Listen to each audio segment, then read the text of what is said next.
কুড়িগ্রাম কুড়িগ্রাম ৩ আসন হতে নির্বাচিত মাননীয় সদস্য জনাব মাহবুবুল আলমকে তার জরুরি জনগুরুত্ব সম্পন্ন বিষয়ে মনোযোগ আকর্ষণে নোটিশ পড়ার জন্য আহ্বান জানাচ্ছি।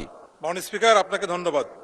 কার্যপ্রণালী বিধির ৭১ বিধি অনুযায়ী মাননীয় পানি সম্পদ মন্ত্রীর দৃষ্টি আকর্ষণ করে তিস্তা মহাপরিকল্পনা বাস্তবায়নের জন্য আমি যে নোটিশটি উপস্থাপন করতে চাই মাননীয় স্পিকার, তিস্তা নদী বাংলাদেশের উত্তরাঞ্চলের একটি গুরুত্বপূর্ণ নদী, যার উপর প্রায় ৫০ লক্ষাধিক মানুষের জীবন জীবিকা নির্ভরশীল।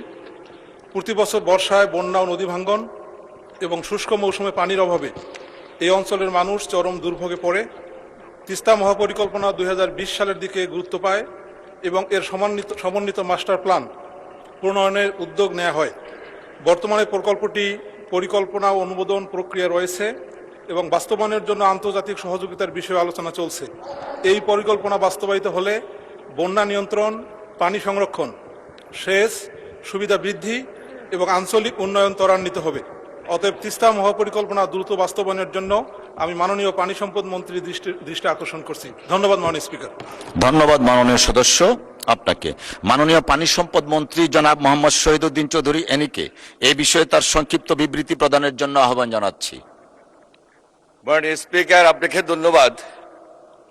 মাননীয় সংসদ সদস্য কুড়িগ্রাম ৩ মোহাম্মদ মাহবুবুল আলম অত্যন্ত গুরুত্বপূর্ণ নোটিশটি উত্থাপন করেছেন এবং তিনি তার নোটিশে উল্লেখ করেছেন যে তিস্তা নদী বাংলাদেশের উত্তরাঞ্চলের একটি গুরুত্বপূর্ণ নদী, যার উপর প্রায় ৫০ লক্ষাধিক মানুষের জীবন জীবিকা নির্ভরশীল।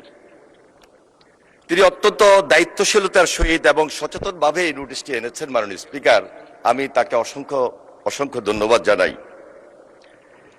বিষয়টি এত মর্মস্পর্শী এবং আমাদের বাংলাদেশের প্রেক্ষাপটে এই মুহূর্তে খুবই গুরুত্বপূর্ণ বিধায় আমি এই নোটিশটির উপর দু চারটাই কথা গুরুত্ব সহকারে বলতে চাই। যে তিস্তা নদী উত্তরাঞ্চলের মানুষের জীবন জীবিকার জন্য এতই যে গুরুত্বপূর্ণ, সেটা ভারত হতে বাংলাদেশের মধ্যে প্রবাহিত তিস্তা নদীর বর্তমান যে অবস্থান, এটা সম্পূর্ণভাবে একটা বিপরীতমূলক অবস্থানে দাঁড়িয়েছে মাননীয় স্পিকার, যেটাকে আমরা বলতে পারি বৈপরীত্যপূর্ণ। তিস্তা নদীর উজানে বাঁধ দেওয়া সহ নানা সীমাবদ্ধতার কারণে শুষ্ক মৌসুমে নদীর পানি প্রবাহ মারাত্মকভাবে কমার জন্য অনেক স্থানে পানি প্রবাহ প্রায় শূন্যের কাছাকাছি নেমে আসে, যার ফলে তিস্তা সেচ প্রকল্প সহ কৃষি কার্যক্রম ব্যাহত হচ্ছে। অন্যদিকে বর্ষা মৌসুমে উজানে অতিবৃষ্টির কারণে হঠাৎ বন্যা ও নদী ভাঙ্গন সংঘটিত হয় মাননীয় স্পিকার, এবং এর ফলে বসতভিটা ও ফসলের ক্ষতির পরিমাণও ব্যাপক। তিস্তা মহাপরিকল্পনা বাস্তবায়নের জন্য বাংলাদেশ পানি উন্নয়ন বোর্ড ইতিমধ্যে একটি সমীক্ষা প্রতিবেদন প্রণয়ন করেছে মাননীয় স্পিকার। প্রস্তাবিত সমীক্ষা অনুযায়ী প্রকল্পটি যদি বাস্তবায়িত হয়, তাহলে তিস্তা পাড়ের মানুষের জীবন জীবিকার উন্নয়নের পাশাপাশি বন্যা নিয়ন্ত্রণ ব্যবস্থা শক্তিশালী হবে এবং নদী ভাঙ্গন উল্লেখযোগ্যভাবে হ্রাস পাবে মাননীয় স্পিকার। এর পাশাপাশি শুষ্ক মৌসুমে পানি সংরক্ষণ সেচ সুবিধা বৃদ্ধি পাবে, কৃষি উৎপাদন বৃদ্ধি এবং ফসলের বহুমুখীকরণ সম্ভব হবে, নদী তীরবর্তী এলাকায় অবকাঠামোগত উন্নয়ন তথা রাস্তা, সেতু, বাঁধ নির্মাণ হবে, কর্মসংস্থানের সুযোগ সৃষ্টি হবে এবং দারিদ্র্য হ্রাসে সহায়ক হবে মাননীয় স্পিকার। নৌ যোগাযোগ এবং আঞ্চলিক বাণিজ্যের সম্ভাবনাও বৃদ্ধি পাবে।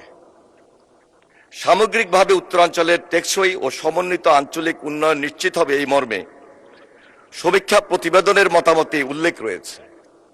মাননীয় স্পিকার, দাখিলকৃত সম্ভাব্যতা সমীক্ষার কারিগরি ও আর্থিক বিষয়সমূহ বিভিন্ন পর্যায়ে পরীক্ষা নিরীক্ষার কার্যক্রম বর্তমানে চলমান রয়েছে।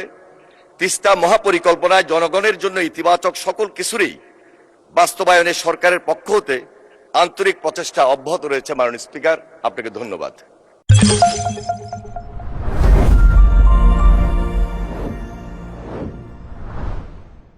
Thank you.